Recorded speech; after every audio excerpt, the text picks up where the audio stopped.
Et bonjour à tous, aujourd'hui revue spéciale, aujourd'hui on va faire une revue tuto sur la maturation des liquides. Donc ce qu'on appelle en termes anglophones, donc le steeping, le breathing et également le squeezing. Donc je vais vous expliquer ça au fur et à mesure. Donc au niveau de la maturation des liquides, ou steeping, on a souvent pas mal de choses qui tournent sur le net. On a chacun un peu son idée. Alors on entend qu'il faut laisser donc le flacon ouvert une fois reçu, et puis le laisser 15 jours, ou le laisser 20 jours comme ça, bouchon ouvert, pour que la saveur soit mieux. De le mettre au congélateur, de le mettre au micro-ondes, enfin pas la bouteille, mais de mettre le liquide au micro-ondes pour que ça aille plus vite. On entend plein de choses. Et aujourd'hui, donc, je vais vous parler directement des meilleurs moyens pour avoir une maturation liquide au plus simple.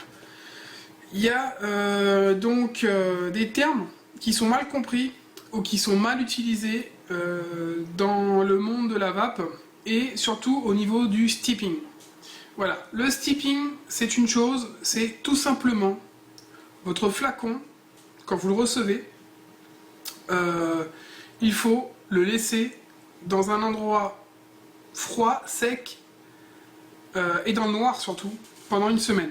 Donc un placard, température ambiante, limite pas froid, faut pas que ça soit congelé, mais une température ambiante avec donc dans le noir complet.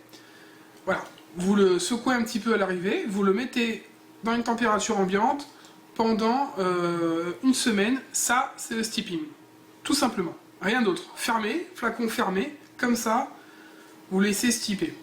Donc déjà, évidemment, si votre colis met 10 jours à arriver, votre flacon, déjà, même fermé comme ça, il est en train de steeper dans le noir. À moins que dans les triages, il fasse 50 degrés, logiquement, votre flacon aura votre liquide aura le temps de steeper. Voilà. Donc, deuxième chose, donc, que souvent les gens appellent steeping, mais qui n'en est pas, le breathing. Le breathing qui est en fait le fait de laisser respirer votre liquide.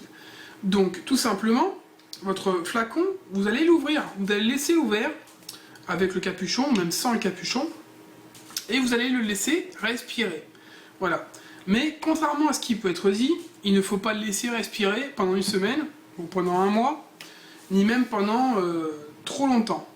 Votre liquide, c'est une bonne chose de le laisser respirer, mais pas plus de 12 heures.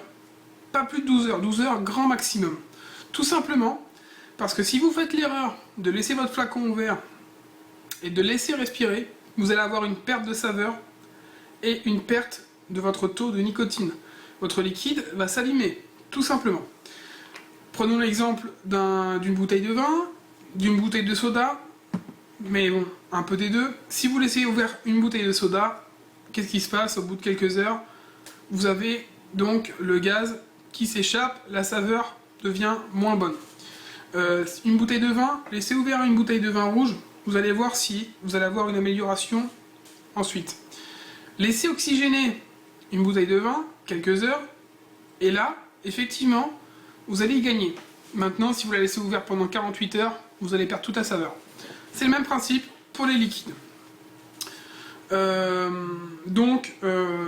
La laisser respirer 12 heures dans le noir, flacon ouvert, c'est une bonne solution.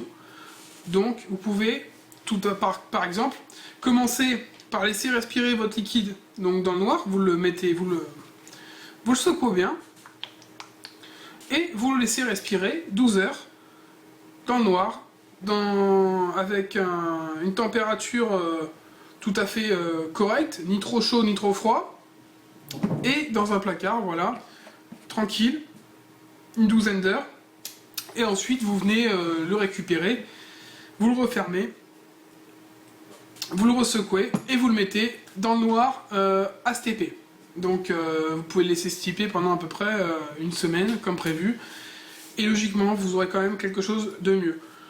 Sachant que chaque jour, vous pouvez venir le secouer de temps en temps, 2-3 fois par jour, pour que les saveurs se mélangent bien et que ça puisse aérer un peu le liquide. Voilà. Et donc, le mix des deux, une chose qui est possible de faire pour aller plus vite, le squeezing, donc, c'est tout simplement recycler l'oxygène qui se trouve à l'intérieur de votre flacon. Donc, votre liquide que vous allez récupérer, vous allez venir donc l'ouvrir et vous allez sortir le liquide doucement par pression. Vous allez venir faire des petites pressions, sortir un petit peu le liquide. Voilà. Pour ensuite, voilà, avoir de l'oxygène qui rentre à l'intérieur. Vous venez faire des pressions là, voilà, environ 15-20 pressions. Vous faites 15-20 pressions sur votre liquide, ça fait sortir et rentrer de l'oxygène à l'intérieur de la bouteille. Et cela apporte donc tout simplement de l'oxygène aux molécules et ça permet le bon mélange des saveurs à l'intérieur. Voilà. Vous le refermez. 15 impressions, vous refermez. Vous mélangez bien. Vous shakez. Hop. Et on recommence. Toujours 15-20 pressions. Bref, je ne vais pas vouloir faire 50 fois. Vous recommencez, vous shakez, et ça vous le faites 2-3 fois. Une fois que c'est fait, vous le mettez donc à reposer dans le noir, dans un coin, pendant environ 2-3 heures. Puis vous le récupérez, et vous recommencez. Pareil. Même système, encore, même système, une vingtaine de fois. Hop. Vous le secouez. Et vous recommencez, voilà, pendant donc 15-20 pressions, et vous le faites 2-3, vous recheckez, et vous faites ça 2-3 fois. Vous le laissez donc capuchon fermé, toujours, hein, et vous le rangez pendant 6-8 heures, et faites ça pendant un certain temps, quelques jours, et faut répéter l'opération jusqu'à temps que vous soyez satisfait. Comment savoir si vous êtes satisfait? Vous récupérez votre flacon, vous montez votre dripper, et vous testez votre liquide.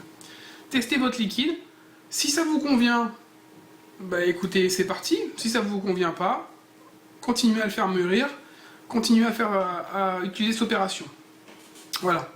Donc effectivement, c'est pas une science exacte, donc ça marchera pas toujours avec précision. Et certains liquides, donc selon les liquides, ça peut prendre plusieurs heures, plusieurs jours, voire plusieurs semaines. Les très bons tabacs qui sont avec des saveurs assez complexes peuvent mettre plusieurs semaines et demander plus d'attention pour pouvoir mûrir au mieux. Après, ça n'apporte pas toujours quelque chose au liquide. Certaines fois, vous allez le recevoir, votre liquide ne sera pas meilleur après avoir été stipé ou avoir subi donc l'oxygénation. Vous allez avoir le même liquide, le même rendu. Tout simplement parce que le temps de steep n'est pas forcément le même. Pour tous les liquides, certains n'en ont pas besoin, certains en ont besoin pendant quelques jours, et certains en ont besoin pendant quelques semaines. Voilà. Donc pour finir, évidemment, le mieux étant de se renseigner, si on peut, de savoir combien de temps nécessite chaque liquide en période de steep. Certains, des fois, le temps de l'arrivée, le temps du transport seront déjà steepés à l'arrivée. Certains auront besoin de plus de temps. Les liquides, par exemple, les Bobas Bounty et certains liquides complexes dans ce genre-là ont besoin d'un temps de steep important pour avoir une saveur qui est plus importante. Maintenant, le plus important là-dedans, c'est surtout de ne pas laisser vos flacons ouverts. J'ai entendu beaucoup de choses, même moi je l'ai pratiqué. Ne laissez pas vos flacons ouverts un mois, même une semaine ou même 3 jours, parce que vous avez entendu qu'il fallait laisser ouvert pour que les arômes soient meilleurs et que la maturité du liquide se fasse plus facilement. C'est faux. C'est faux et c'est logique après tout. Mais ça, on entend tellement que je préfère le dire. Voilà. Et donc évidemment, pour finir la vidéo, je vais quand même dire une chose, c'est que cette vidéo, je ne l'ai pas faite par moi-même. Toutes ces informations, je ne les ai pas inventées, ni même récoltées réellement comme ça un peu partout. C'est uniquement une vidéo de l'américain Reed Trippers, Donc Rick Trippers qui est quand même, vous savez, le fou barbu là, américain qui se rapproche de la caméra. Bref, voilà, il a fait une vidéo sur le stepping des liquides et ses explications en anglais étaient franchement intéressantes. Et tout ce que je vous ai dit, c'est à peu près la traduction littérale de ce qui peut être dit dans sa vidéo en anglais. Mais vu que tout le monde ne parle pas anglais, je me suis dit pourquoi pas faire une vidéo directement, puisque je voulais faire un tuto là-dessus, autant faire la vidéo en français pour que tout le monde puisse en profiter, et surtout ne reste pas dans l'erreur en laissant les flacons ouverts, en faisant certaines erreurs de débutants. Et puis voilà, en même temps, tous les débutants pourront apprendre ce que c'est que le steeping et comment faire mûrir les liquides que vous recevez à la maison. Voilà, donc je vous remercie si vous avez regardé la vidéo, j'espère que ça vous aura aidé. Et puis passez une bonne journée ou une bonne soirée et surtout une bonne vape. À bientôt.